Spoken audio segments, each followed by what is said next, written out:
నామినేషన్ల ఉపసంహరణ పూర్తయిన తరువాత రాష్ట్రంలోని పార్లమెంట్ మరియు అసెంబ్లీ బరిలో ఉండే అభ్యర్థుల సంఖ్య లెక్క తేలింది.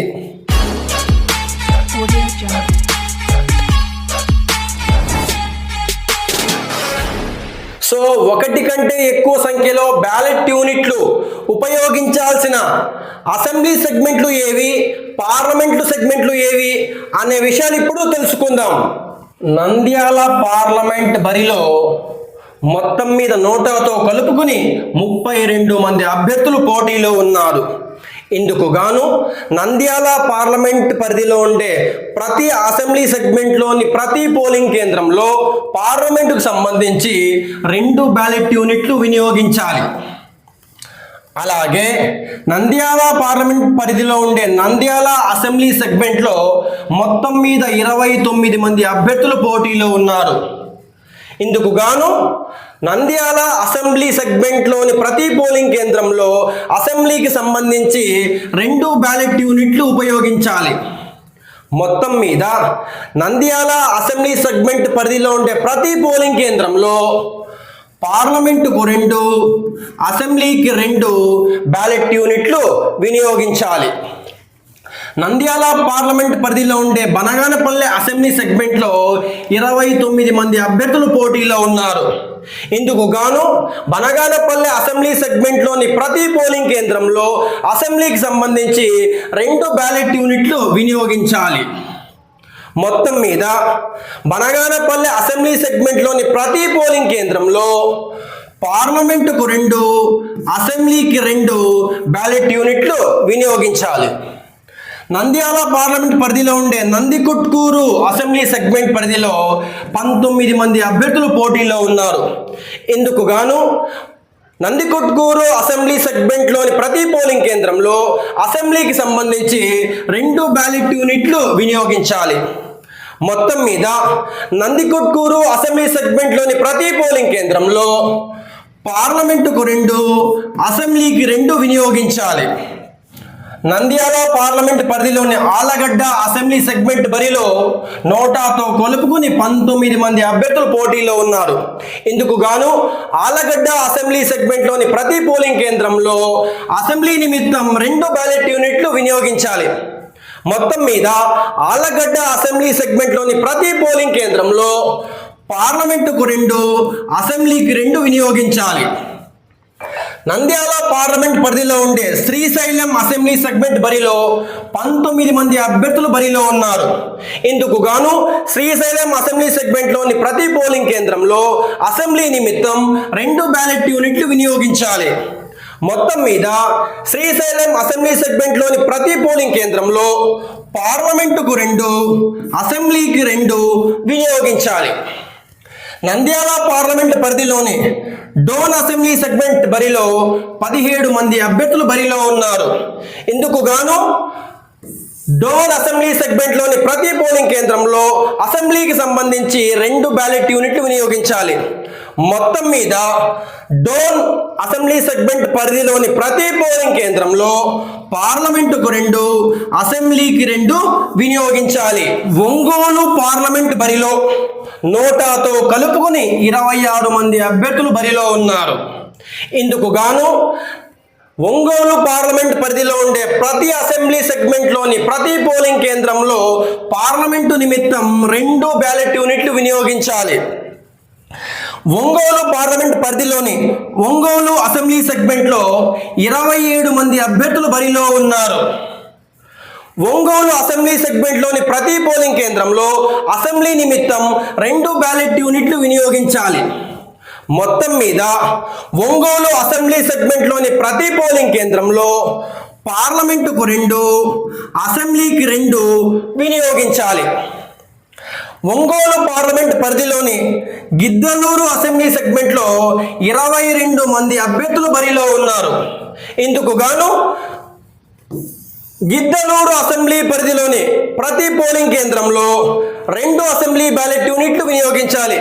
మొత్తం మీద గిద్దలూరు అసెంబ్లీ సెగ్మెంట్లోని ప్రతి పోలింగ్ కేంద్రంలో పార్లమెంటుకు 2, అసెంబ్లీకి 2 వినియోగించాలి.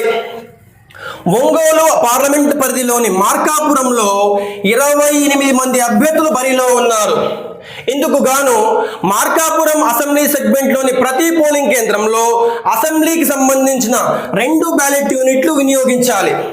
మొత్తం మీద మార్కాపురం అసెంబ్లీ సెగ్మెంట్ పరిధిలోని అన్ని పోలింగ్ కేంద్రాలలో పార్లమెంటుకు 2, అసెంబ్లీకి 2 వినియోగించాలి.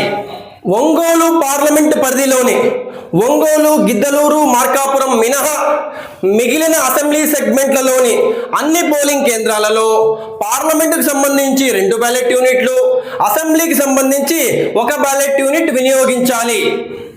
తిరుపతి పార్లమెంట్ బరిలో నోటాతో కలుపుకొని 24 మంది అభ్యర్థులు బరిలో ఉన్నారు. ఇందుకు గాను తిరుపతి పార్లమెంట్ పరిధిలో ఉండే అన్ని అసెంబ్లీ సెగ్మెంట్లలోని అన్ని పోలింగ్ కేంద్రాలలో పార్లమెంటుకు సంబంధించి 2 బ్యాలెట్ యూనిట్లు వినియోగించాలి. తిరుపతి పార్లమెంట్ పరిధిలో ఉండే తిరుపతి అసెంబ్లీ సెగ్మెంట్లో నోటాతో కలుపుకొని 47 మంది అభ్యర్థులు బరిలో ఉన్నారు. ఇందుకు గాను తిరుపతి అసెంబ్లీ సెగ్మెంట్లో ఉండే ప్రతి పోలింగ్ కేంద్రంలో అసెంబ్లీ ఎన్నిక నిమిత్తం 3 బ్యాలెట్ యూనిట్లు వినియోగించాలి. మొత్తం మీద తిరుపతి అసెంబ్లీ సెగ్మెంట్లోని ప్రతి పోలింగ్ కేంద్రంలో పార్లమెంటుకు 2, అసెంబ్లీకి 3 వినియోగించాలి. తిరుపతి పార్లమెంట్ పరిధిలో ఉండే చంద్రగిరి అసెంబ్లీ సెగ్మెంట్లో 25 మంది అభ్యర్థులు బరిలో ఉన్నారు. ఇందుకు గాను చంద్రగిరి అసెంబ్లీ సెగ్మెంట్లోని ప్రతి పోలింగ్ కేంద్రంలో అసెంబ్లీ నిమిత్తం 2 బ్యాలెట్ యూనిట్లు వినియోగించాలి. మొత్తం మీద చంద్రగిరి అసెంబ్లీ సెగ్మెంట్లోని ప్రతి పోలింగ్ కేంద్రంలో పార్లమెంటుకు 2, అసెంబ్లీకి 2 వినియోగించాలి. తిరుపతి పార్లమెంట్ పరిధిలోని తిరుపతి, చంద్రగిరి మినహా మిగిలిన అసెంబ్లీ సెగ్మెంట్లలోని అన్ని పోలింగ్ కేంద్రాలలో పార్లమెంటుకు 2, అసెంబ్లీకి 1 వినియోగించాలి.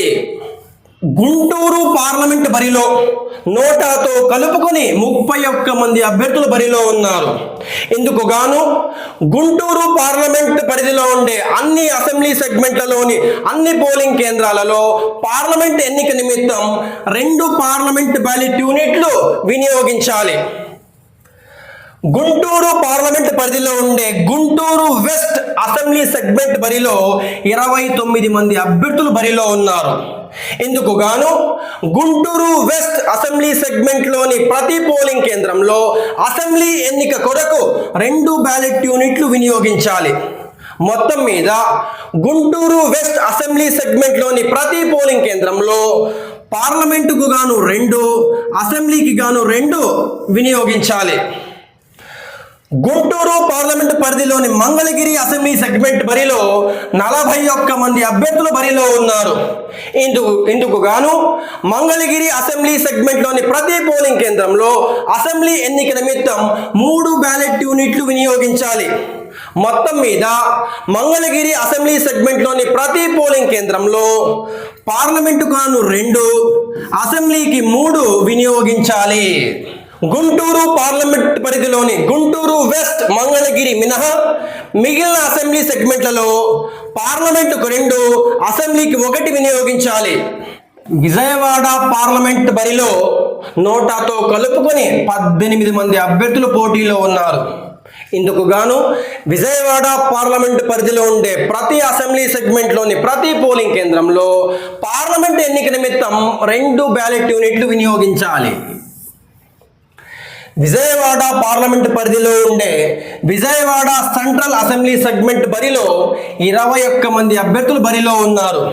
ఇందుకు గాను విజయవాడ సెంట్రల్ అసెంబ్లీ సెగ్మెంట్లోని ప్రతి పోలింగ్ కేంద్రంలో అసెంబ్లీ ఎన్నిక నిమిత్తం 2 బ్యాలెట్ యూనిట్లు వినియోగించాలి.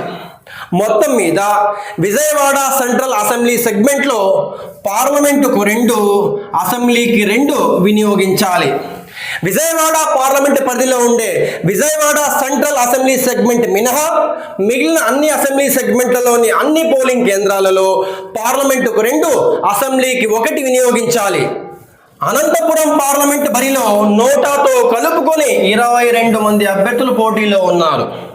ఇందుకు గాను అనంతపురం పార్లమెంటులోని ప్రతి అసెంబ్లీ సెగ్మెంట్లోని ప్రతి పోలింగ్ కేంద్రంలో పార్లమెంట్ ఎన్నిక నిమిత్తం 2 బ్యాలెట్ యూనిట్లు వినియోగించాలి.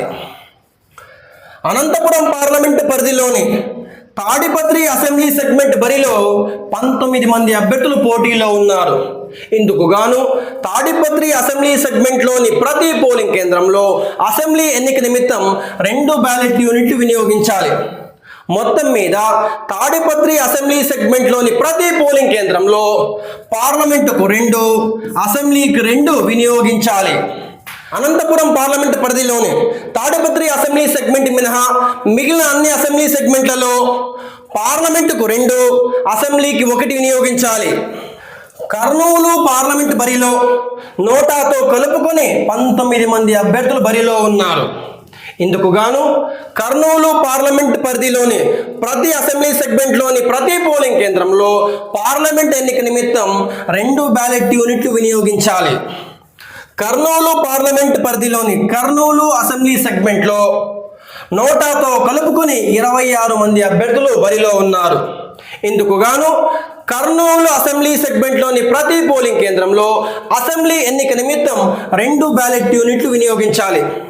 మొత్తం మీద కర్నూలు అసెంబ్లీ సెగ్మెంట్లోని ప్రతి పోలింగ్ కేంద్రంలో పార్లమెంటుకు 2, అసెంబ్లీకి 2 వినియోగించాలి. కర్నూలు పార్లమెంట్ పరిధిలోని కర్నూలు అసెంబ్లీ సెగ్మెంట్ మినహా మిగిలిన అన్ని అసెంబ్లీ సెగ్మెంట్లలోని అన్ని పోలింగ్ కేంద్రాలలో పార్లమెంటుకు 2, అసెంబ్లీకి 1 వినియోగించాలి. నరసాపురం పార్లమెంట్ బరిలో నోటాతో కలుపుకొని 22 మంది అభ్యర్థులు బరిలో ఉన్నారు. ఇందుకు గాను నరసాపురం పార్లమెంట్ పరిధిలోని ప్రతి అసెంబ్లీ సెగ్మెంట్లోని ప్రతి పోలింగ్ కేంద్రంలో పార్లమెంట్ ఎన్నిక నిమిత్తం 2 బ్యాలెట్ యూనిట్లు వినియోగించాలి. మొత్తం మీద నరసాపురం పార్లమెంట్ పరిధిలో ఉండే ప్రతి అసెంబ్లీ సెగ్మెంట్లోని ప్రతి పోలింగ్ కేంద్రంలో పార్లమెంటుకు గాను 2, అసెంబ్లీకి గాను 1 వినియోగించాలి. అరకు పార్లమెంట్ బరిలో నోటాతో కలుపుకొని 18 మంది అభ్యర్థులు పోటీలో ఉన్నారు. ఇందుకు గాను అరకు పార్లమెంట్ పరిధిలోని ప్రతి అసెంబ్లీ సెగ్మెంట్లోని ప్రతి పోలింగ్ కేంద్రంలో పార్లమెంట్ ఎన్నిక నిమిత్తం 2 బ్యాలెట్ యూనిట్లు వినియోగించాలి. మొత్తం మీద అరకు పార్లమెంట్ పరిధిలోని ప్రతి అసెంబ్లీ సెగ్మెంట్లోని ప్రతి పోలింగ్ కేంద్రంలో పార్లమెంటుకు 2, ప్రతి అసెంబ్లీకి 1 వినియోగించాలి. విశాఖపట్నం పార్లమెంట్ బరిలో నోటాతో కలుపుకొని 34 మంది అభ్యర్థులు బరిలో ఉన్నారు. ఇందుకు గాను విశాఖపట్నం పార్లమెంట్ పరిధిలోని ప్రతి అసెంబ్లీ సెగ్మెంట్లోని ప్రతి పోలింగ్ కేంద్రంలో పార్లమెంట్ ఎన్నిక నిమిత్తం 3 బ్యాలెట్ యూనిట్లు వినియోగించాలి. మొత్తం మీద విశాఖపట్నం పార్లమెంట్ పరిధిలోని ప్రతి అసెంబ్లీ సెగ్మెంట్లోని ప్రతి పోలింగ్ కేంద్రంలో పార్లమెంటుకు 3, అసెంబ్లీకి 1 వినియోగించాలి. రాజంపేట పార్లమెంట్ బరిలో నోటాతో కలుపుకొని 19 మంది అభ్యర్థులు బరిలో ఉన్నారు. ఇందుకు గాను రాజంపేట పార్లమెంట్ పరిధిలోని ప్రతి అసెంబ్లీ సెగ్మెంట్లోని ప్రతి పోలింగ్ కేంద్రంలో పార్లమెంట్ ఎన్నిక నిమిత్తం 2 బ్యాలెట్ యూనిట్లు వినియోగించాలి. మొత్తం మీద రాజంపేట పార్లమెంట్ పరిధిలో ఉండే ప్రతి అసెంబ్లీ సెగ్మెంట్లోని ప్రతి పోలింగ్ కేంద్రంలో పార్లమెంటుకు 2, అసెంబ్లీకి 1 వినియోగించాలి. చిత్తూరు పార్లమెంట్ బరిలో నోటాతో కలుపుకొని 20 మంది అభ్యర్థులు పోటీలో ఉన్నారు. ఇందుకు గాను చిత్తూరు పార్లమెంట్లోని ప్రతి అసెంబ్లీ సెగ్మెంట్లోని ప్రతి పోలింగ్ కేంద్రంలో పార్లమెంట్ ఎన్నిక నిమిత్తం 2 బ్యాలెట్ యూనిట్లు వినియోగించాలి. మొత్తం మీద చిత్తూరు పార్లమెంట్ పరిధిలోని ప్రతి అసెంబ్లీ సెగ్మెంట్లోని ప్రతి పోలింగ్ కేంద్రంలో పార్లమెంటుకు 2, అసెంబ్లీకి 1 వినియోగించాలి. కడప పార్లమెంట్ పరిధిలోని పులివెందుల అసెంబ్లీ సెగ్మెంట్లో నోటాతో కలుపుకొని 28 మంది అభ్యర్థులు పోటీలో ఉన్నారు. ఇందుకు గాను పులివెందుల అసెంబ్లీ సెగ్మెంట్లోని ప్రతి పోలింగ్ కేంద్రంలో అసెంబ్లీ ఎన్నిక నిమిత్తం 2 బ్యాలెట్ యూనిట్లు వినియోగించాలి. మొత్తం మీద పులివెందుల అసెంబ్లీ సెగ్మెంట్లోని ప్రతి పోలింగ్ కేంద్రంలో పార్లమెంటుకు గాను 1, అసెంబ్లీకి గాను 2 వినియోగించాలి. నరసరావుపేట పార్లమెంట్ పరిధిలోని చిలకలూరిపేట అసెంబ్లీ సెగ్మెంట్లో నోటాతో కలుపుకొని 26 మంది అభ్యర్థులు పోటీలో ఉన్నారు. ఇందుకు గాను చిలకలూరిపేట అసెంబ్లీ సెగ్మెంట్లోని ప్రతి పోలింగ్ కేంద్రంలో అసెంబ్లీ ఎన్నిక నిమిత్తం 2 బ్యాలెట్ యూనిట్లు వినియోగించాలి. మొత్తం మీద చిలకలూరిపేట అసెంబ్లీ సెగ్మెంట్లోని ప్రతి పోలింగ్ కేంద్రంలో పార్లమెంటుకు గాను 1, అసెంబ్లీకి గాను 2 వినియోగించాలి. నెల్లూరు పార్లమెంట్ పరిధిలోని కందుకూరు అసెంబ్లీ సెగ్మెంట్ బరిలో నోటాతో కలుపుకొని 43 మంది అభ్యర్థులు బరిలో ఉన్నారు. ఇందుకు గాను కందుకూరు అసెంబ్లీ సెగ్మెంట్లోని ప్రతి పోలింగ్ కేంద్రంలో అసెంబ్లీ ఎన్నిక నిమిత్తం 3 బ్యాలెట్ యూనిట్లు వినియోగించాలి. మొత్తం మీద కందుకూరు అసెంబ్లీ సెగ్మెంట్లోని ప్రతి పోలింగ్ కేంద్రంలో పార్లమెంటుకు గాను 1, అసెంబ్లీకి గాను 3 వినియోగించాలి. హిందూపురం, పిఠాపురం లాంటి చాలా అసెంబ్లీ సెగ్మెంట్లలో కేవలం 1 బ్యాలెట్ యూనిట్ మాత్రమే వినియోగిస్తున్నారు. 16 లేదా అంతకంటే తక్కువ సంఖ్యలో అభ్యర్థులు పోటీలో ఉన్నప్పుడు 1 బ్యాలెట్ యూనిట్ మాత్రమే వినియోగిస్తారు. ఈ సందర్భంలో బ్యాలెట్ యూనిట్ పైభాగంలో ఉండే థంబ్ వీల్ పొజిషన్ 01గా ఉంటుంది. తాడిపత్రి, పులివెందుల లాంటి కొన్ని అసెంబ్లీ సెగ్మెంట్లలో 2 బ్యాలెట్ యూనిట్లు వినియోగిస్తున్నారు. 16 కంటే ఎక్కువ అనగా 17 మొదలు 32 వరకు అభ్యర్థులు పోటీలో ఉన్నచో 2 బ్యాలెట్ యూనిట్లు వినియోగిస్తారు. ఈ సందర్భంలో మొదటి బ్యాలెట్ యూనిట్ పైభాగంలో 01గా, రెండవ బ్యాలెట్ యూనిట్ పైభాగంలో 02గా థంబ్ పొజిషన్ ఉంటుంది. మంగళగిరి, తిరుపతి లాంటి కొన్ని అసెంబ్లీ సెగ్మెంట్లలో మాత్రమే 3 బ్యాలెట్ యూనిట్లు వినియోగిస్తున్నారు. 32 కంటే ఎక్కువ అనగా 33 మొదలు 48 వరకు అభ్యర్థులు పోటీలో ఉన్నచో 3 బ్యాలెట్ యూనిట్లు వినియోగిస్తారు. ఈ సందర్భంలో మొదటి బ్యాలెట్ యూనిట్ పైభాగంలో 01గా, రెండవ బ్యాలెట్ యూనిట్ పైభాగంలో 02గా, మూడవ బ్యాలెట్ యూనిట్ పైభాగంలో 03గా థంబ్ పొజిషన్ ఉండవలెను. ఎక్కువ సంఖ్యలో బ్యాలెట్ యూనిట్లు ఉన్న సందర్భంలో థంబ్ పొజిషన్ విలువ తక్కువగా కలిగిన బ్యాలెట్ యూనిట్ను ఎల్లప్పుడూ వీవీప్యాట్ పక్కనే, థంబ్ పొజిషన్ ఎక్కువగా కలిగిన బ్యాలెట్ యూనిట్ను వీవీప్యాట్కు దూరంగా ఉంచవలెను. అనగా 01 థంబ్ పొజిషన్గా కలిగిన బ్యాలెట్ యూనిట్ ఎల్లప్పుడూ వీవీప్యాట్ పక్కనే ఉండవలెను. ముందుగా కంట్రోల్ యూనిట్, దాని పక్కనే వీవీప్యాట్. వీవీప్యాట్ పక్కనే థంబ్ పొజిషన్ 1గా కలిగిన బ్యాలెట్ యూనిట్ను తిరగేసి, దాని పక్కనే థంబ్ పొజిషన్ 2గా కలిగిన బ్యాలెట్ యూనిట్ని తిరగేసి, చివరగా థంబ్ పొజిషన్ 3గా కలిగిన బ్యాలెట్ యూనిట్ను మామూలుగా ఉంచవలెను. ముందుగా 3వ బ్యాలెట్ యూనిట్ యొక్క కనెక్టింగ్ కేబుల్ను 2వ బ్యాలెట్ యూనిట్ యొక్క కనెక్టింగ్ సాకెట్లో కలర్ కోడ్ పాటిస్తూ అమర్చవలెను. ఆ తరువాత 2వ బ్యాలెట్ యూనిట్ యొక్క కనెక్టింగ్ కేబుల్ను మొదటి బ్యాలెట్ యూనిట్ యొక్క కనెక్టింగ్ సాకెట్లో కలర్ కోడింగ్ పాటిస్తూ అమర్చవలెను.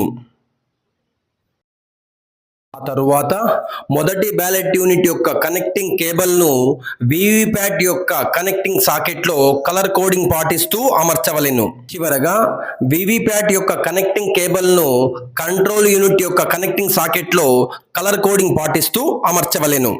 ఒక బ్యాలెట్ యూనిట్ను మరొక బ్యాలెట్ యూనిట్తో కనెక్ట్ చేసేటప్పుడు, ఉదాహరణకు 3వ బ్యాలెట్ యూనిట్ను 2వ బ్యాలెట్ యూనిట్తో కనెక్ట్ చేసేటప్పుడు 2వ బ్యాలెట్ యూనిట్ వెనక భాగంలో ఉండే డోర్ను తెరవవలెను. ఈ డోర్ లోపలి భాగంలో ఉండే కనెక్టింగ్ సాకెట్లో 3వ బ్యాలెట్ యూనిట్కు చెందిన కనెక్టింగ్ ప్లగ్ను కలర్ కోడింగ్ పాటిస్తూ ఉంచవలెను. ఈ కేబుల్ బయటికి రాకుండా లాక్ చేయవలెను. ఆ తరువాత డోర్ మూసివేయవలెను.